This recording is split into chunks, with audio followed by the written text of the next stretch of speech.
چاند محرم کا ہوا ہے عیاں، کالے لباسوں میں ہے پیر و جوان، چاند محرم کا ہوا ہے عیاں،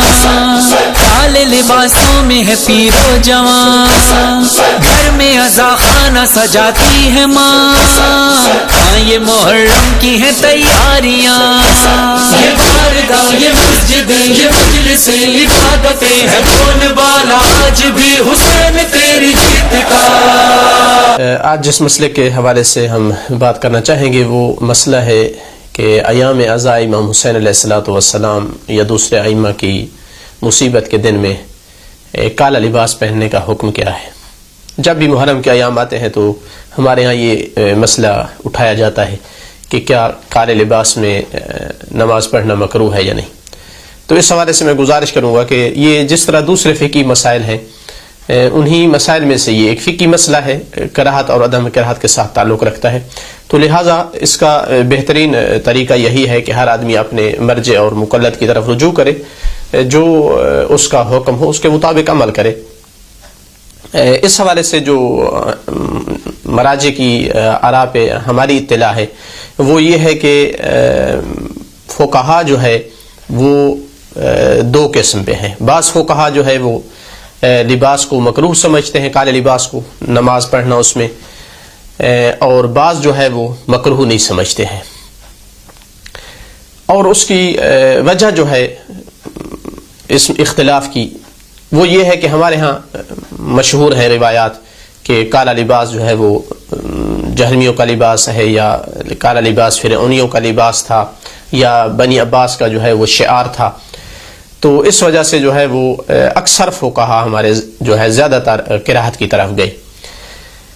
لیکن یہاں یہ سوال آئے گا کہ جو فقہا کراہت کے قائل نہیں ہیں وہ کیوں نہیں ہیں، اور جو کراہت کے قائل ہیں وہ ایام عزا میں بھی کراہت سمجھتے ہیں یا نہیں۔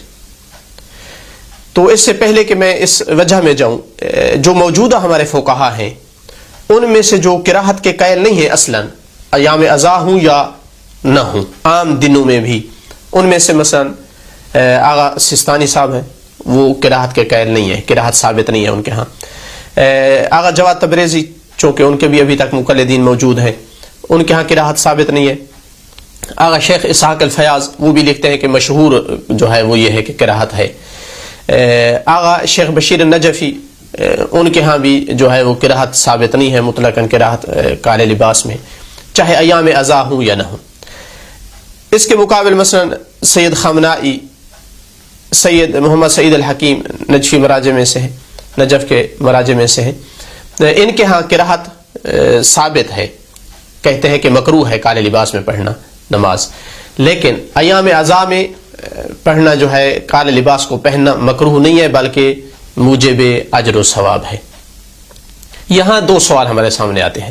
ایک سوال یہ ہے کہ جب ہمارے ہاں اس طرح سے مشہور ہیں روایات کالے لباس کی کراہت پر، تو کیوں بعض فقہا کے نزدیک وہ کراہت ثابت نہیں ہے، مکروہ نہیں سمجھتے اس کو؟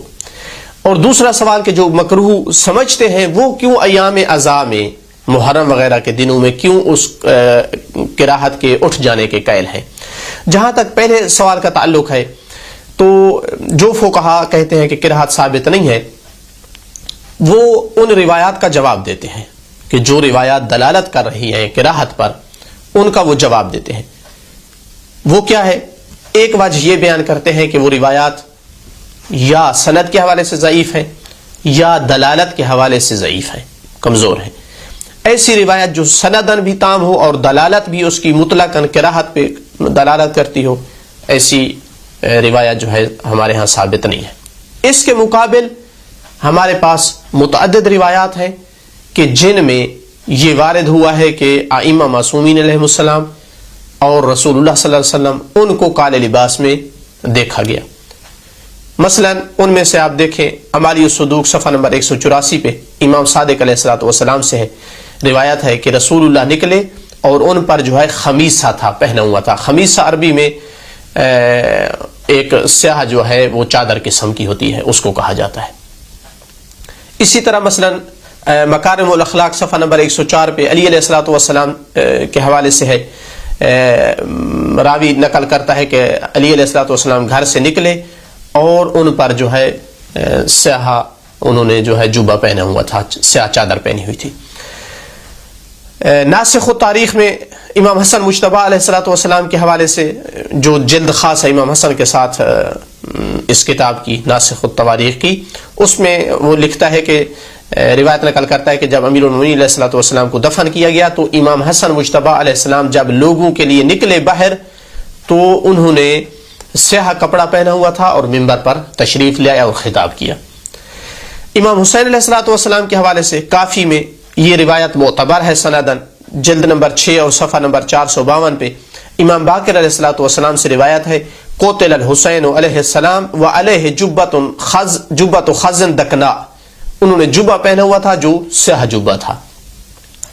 اسی طرح مثلا بعض روایات میں امام صادق علیہ الصلوۃ والسلام کے بارے میں ملتا ہے، علل الشرائع جلد نمبر 2 صفحہ نمبر 347 پہ راوی کہتا ہے کہ شیعہ جو ہے امام صادق علیہ السلام سے پوچھتے تھے کہ کالا لباس پہن سکتے ہیں یا نہیں، تو وہ نقل کرتا ہے راوی کہ امام علیہ السلام کو دیکھا گیا اس حالت میں کہ انہوں نے سیاہ کپڑے پہنے ہوئے تھے اور ان کا کی ٹوپی وہ بھی سیاہ تھی اور جوتے بھی سیاہ تھے۔ اسی طرح مثلا محاسن البرقی جلد نمبر 2 اور صفحہ نمبر 420 پہ کہ جب امام حسین علیہ السلام شہید ہوئے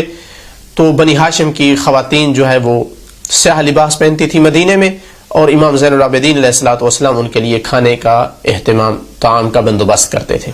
تو امام کے سامنے وہ سیاہ لباس پہنا کرتی تھی۔ تو یہ علماء جو کہتے ہیں کہ کراہت نہیں ہے، وہ کہتے ہیں کہ ادھر مقابل میں ہمارے پاس ایک سے زیادہ روایات ہے کہ معصومین جو ہے وہ کالے لباس میں ان کو دیکھا گیا، اور بعض ان میں سے معتبر ہیں، تو لہٰذا جو روایات کراہت پہ دلالت کرتی ہیں وہ ضعیف ہیں، اور جو ادھر عدم کراہت پہ دلالت کرتی ہیں ان میں سے بعض معتبر ہیں۔ یہ ایک جواب دیتے ہیں۔ دوسرا جواب یہ دیتے ہیں کہ اگر مان بھی لیا جائے کہ ان روایات کی دلالت تام ہے کراہت پر، تب بھی ان دوسری قسم کی روایات کی وجہ سے ان کو چھوڑنا ہوگا، چونکہ ایک ایسا حکم کہ جس کے بارے میں ثابت ہو کہ اتنا مکروہ ہے کہ وہ فرعونیوں کا لباس ہے، اور اس قدر شدید مکروہ ہے کہ وہ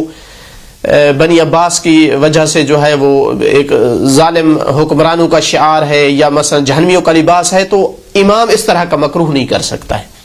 لہٰذا ان کی تعویل کرنی پڑے گی۔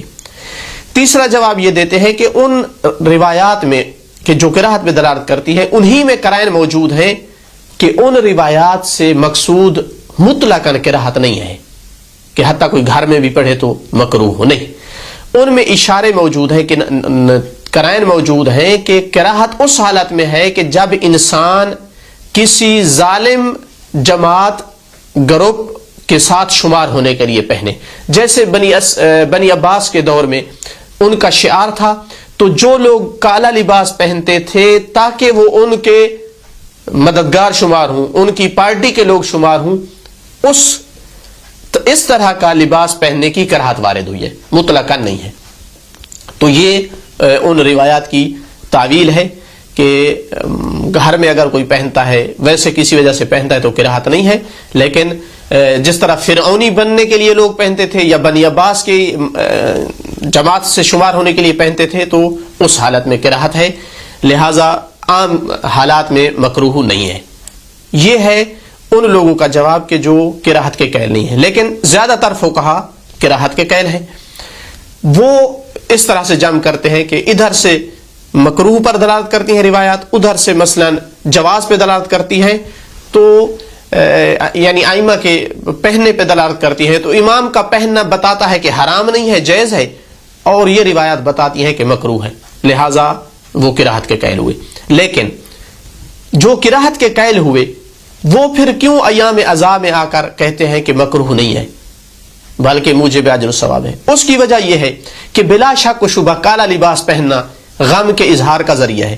عرب میں بالخصوص اگر کسی کی بہت بڑی کوئی مصیبت جس پہ گھر میں آ جائے، نوجوان بیٹا، گھر کا کوئی سربراہ مثلا مر جائے،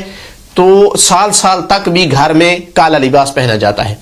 تو بلا شک و شبہ حزن، غم، مصیبت کے اظہار کا ذریعہ ہے. تو جو کسی اپنے معصوم امام کی مصیبت کا اظہار کرتا ہے کالا لباس پہن کر کے، تو ان کی مصیبت کا اظہار کرنا خود یہ عند اللہ محبوب ہے. ہمارے ہاں صحیح و سند بعض روایات ہیں، مثلا ان میں سے ایک دو کو میں ذکر کروں. تہذیب شیخ طوسی کی تہذیب الاحکام جلد نمبر 8 صفحہ نمبر 325 پہ ہے کہ وَعَلَى مِثْلِهِ تُلْتَمُ الْخُدُودُ وَتُشَقُّ الْجُيُوبُ، امام حسین علیہ السلام جیسی شخصیت پر چہروں کو پیٹا جائے اور گریبانوں کو چاک کیا جائے، ورنہ مکروہ ہے. عام بندے کی موت پر منع کیا گیا ہے کہ چہرے کو نہ پیٹیں، گریبان چاک نہ کریں، لیکن یہاں استثناء آیا ہے. اسی طرح کامل الزیارات صفحہ نمبر 201 پر ہے کہ ان البکا والجزع مکروہ للعبد فی کل ما جزع، ہر مصیبت میں جزع و فزع کرنا، بہت زیادہ مثلا غم اور دکھ اور اس کی فریاد کرنا، یہ مکروہ ہے بندے کے لیے. ما خلا البکا والجزع علی الحسین فانہ فیہ ماجور، سوائے امام حسین علیہ السلام کے اس میں جزع فزع کرنا، رونا، بہت زیادہ شدید غم کی حالت بنانا، اس میں بالعکس ہے، یعنی اجر و ثواب کا موجب ہے. تو لہٰذا اگر مان بھی لیا جائے کہ عام مصیبت میں کالا لباس پہننا اچھا نہیں ہے، لیکن ان روایات کو دیکھتے ہوئے امام حسین علیہ السلام کی مصیبت میں کالا لباس پہننا موجب اجر و ثواب ہے. تو یہ سبب ہے اس بات کا کہ جو فقہا کراہت کے قائل ہوئے ہیں وہ بھی ائمہ معصومین علیہ السلام کی مصیبت میں اس کا استثناء کرتے ہیں. اب اگر فرض کیا کوئی کہتا ہے کہ ہمارے ہاں یہ روایات بھی اپنی جگہ پہ دلالت کر رہی ہیں کہ مکروہ ہے، اور وہ روایات دوسری جواز پہ دلالت کر رہی ہیں، اور ان میں جمع نہیں ہو سکتا، تعارض ہے، ٹکراؤ ہے آپس میں ان روایات کا، اور کوئی تعویل کرنا مثلا ممکن نہیں ہے، تو اس صورت میں پھر یہ کیا جاتا ہے جس طرح دوسرے مسائل میں کہ جہاں روایات ٹکرا جائیں تو ائمہ نے ایک حل بتایا ہے کہ مثلا قرآن کی طرف رجوع کیا جائے. جو لوگ کراہت کے قائل نہیں ہیں وہ یہ کہہ سکتے ہیں کہ چونکہ ٹکراؤ ہے ان روایات میں، لہٰذا ہم قرآن کی طرف جاتے ہیں. تو قرآن سے یہ ظاہر ہوتا ہے کہ لباس کے رنگ میں کوئی فرق نہیں ہے، کالا ہو، سرخ ہو، سفید ہو. آپ کہیں گے یہ کہاں سے قرآن سے نکلتا ہے؟ تو ممکن ہے کہا جائے کہ سورہ نحل جو ہے 80 نمبر آیت میں اللہ تعالیٰ نے جہاں ذکر کیا ہے اپنی نعمتوں کو، تو ایک نعمت یہ ذکر کی ہے وَمِنْ أَصْوَافِهَا وَأَوْبَارِهَا وَأَشْعَارِهَا أَثَاثًا وَمَتَاعًا إِلَىٰ حِينٍ، کہ اللہ تعالیٰ نے تمہارے لیے صوف، وبر اور بال، صوف ہوتی ہے بھیڑ وغیرہ کی، اور وبر ہوتی ہے اونٹ کی، اور بال ہوتے ہیں بکری کی، ان میں سے اللہ نے تمہارے لیے اساس اور متاع بنایا ہے. اساس کی تفسیر کی گئی ہے کہ لباس اور چادر وغیرہ، اور متاع جو ہے گھر کے دوسرے چیزیں اور سامان، جس طرح پانی کے لیے مشک بنائی جاتی ہے یا دوسری چیزیں جن میں جو ہے جلد استعمال کی جاتی ہے یا بالوں سے بنے جاتے ہیں چٹائیاں وغیرہ بچھانے کے لیے. تو یہاں پر قرآن مجید نے مطلقاً کہا ہے کہ تمہارے لیے ان کی وبر اور ان کی صوف سے جو ہے وہ لباس وغیرہ بنایا ہے. تو آپ جانتے ہیں کہ وبر جو ہے، صوف جو ہے، یہ کالے بھی ہوتے ہیں اور سرخ بھی ہوتے ہیں اور سفید بھی ہوتے ہیں. تو آیت جو ہے مطلق ہے. تو جو ائمہ کے پہننے والی، کالا لباس پہننے والی روایات ہیں وہ قرآن کی اس آیت کے ساتھ موافقت رکھتی ہیں. تو مقصد یہ ہے کہ کوئی اگر مطمئن نہیں ہوتا، نہیں پہنتا، لیکن اس طرح سے نہیں ہے کہ کوئی اگر ایام مصیبت میں پہنے تو اس کو جو ہے مورد اعتراض ٹھہرائے، چونکہ موجودہ فقہا میں سے شاید کوئی بھی ایسا نہ ملے کہ جو کہے حتیٰ ایام محرم میں بھی پہننا جو ہے مکروہ ہے. یا اصلاً کراہت کے قائل نہیں ہے فقہا بعض، یا پھر یہ ہے کہ کراہت کے قائل ہیں تو عام دنوں میں قائل ہیں. امام حسین علیہ السلام کی مصیبت کو ظاہر کرنے میں کہتے ہیں کہ کراہت اٹھ جاتی ہے اور موجب اجر و ثواب ہے. الحمدللہ رب العالمین.